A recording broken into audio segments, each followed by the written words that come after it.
Hello, everyone. My name is Holli Flanagan from Eden, North Carolina, and I am graduating with my master's degree in English from Appalachian State University. First, I would like to sincerely thank Chancellor Evarts, Dr. Specht, Dr. Bradbury, and others who have worked so hard to make this commencement possible. Their efforts have allowed us a more familiar celebration of our graduation, and I'm honored to be here with my fellow classmates as we acknowledge our endeavors and accomplishments this week.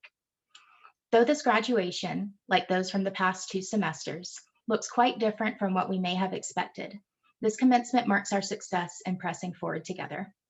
When I returned to ASU in January 2020 to pursue my master's degree in English, I did not anticipate making the move to the online classroom just 2 months into my studies. However, with the help of faculty members and university programs, I have had the opportunity to deeply engage with our new pandemic-influenced social and academic spaces. I found support from my thesis advisor, Dr. Catherine Kirkpatrick, in my decision to pursue a master's thesis on Margaret Atwood's MaddAddam trilogy, a literary narrative not so far removed from our own pandemic experiences.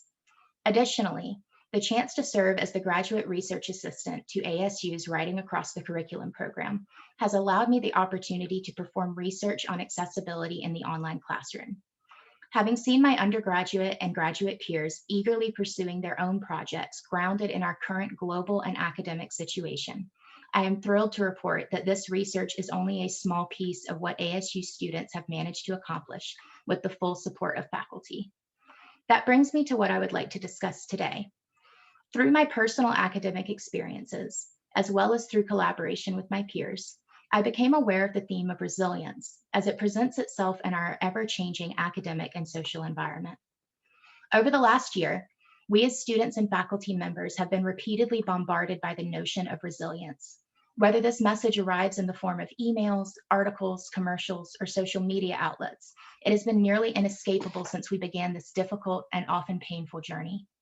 However, from my perspective, resilience has often been discussed as an individual action rather than a communal effort. Today, I would like to remind my classmates and our mentors of how we arrived at this commencement ceremony through a resilience that we built together.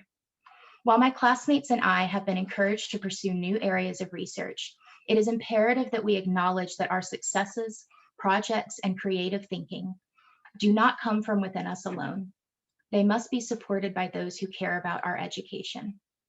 Every academic venture that we as students undertake relies on the encouragement and assistance of the professors who choose to mentor us, even as we advance into unfamiliar territories, unsure of our footing. My colleagues and I have had the privilege to witness the sheer endurance of students and professors alike as we press forward into an untraversed future, developing a deeper appreciation and respect for one another along the way. It is this deeper appreciation between students and professors that has allowed such a notion of resilience to take hold of us all, permitting us to bear witness to its power. As such, true resilience cannot possibly be something that we take on alone. It has taken all of us to create the collaborative and encouraging environment that has flourished across our campus, even in the midst of unease, anxiety, and uncertainty about what our next steps might look like. We have become vulnerable with each other, and I've watched the traditional boundaries between professors and students fall away as we engage in an even closer, more supportive network. To graduating students, it is my wish that we remember the people who got us through this past year, the professors, the mentor, the faculty, and so many others, because none of us could have developed the projects, papers, or theses that we did without them giving us even more of themselves than usual. To our professors, I thank you from the bottom of my heart for all of your work to hold us up and occasionally hold us together as we worked even harder to remain resilient with each other. Personally, I would especially like to thank Dr. Catherine Kirkpatrick, Dr. Bruce Dick, Dr. William Atkinson, Dr. Leslie Cook, and Dr. Carl Eby for ensuring and supporting my education over both my undergraduate and graduate experiences at ASU. Lastly, I will leave you with this. The only hope for us to thrive in unprecedented times is to remain an equally unprecedented force ourselves. This commencement ceremony marks our success at doing so, at remaining resilient together. In this manner, we fulfill our university's motto, to be rather than to seem, in an entirely new way.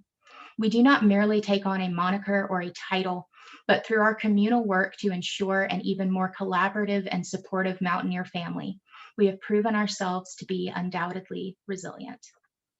Thank you.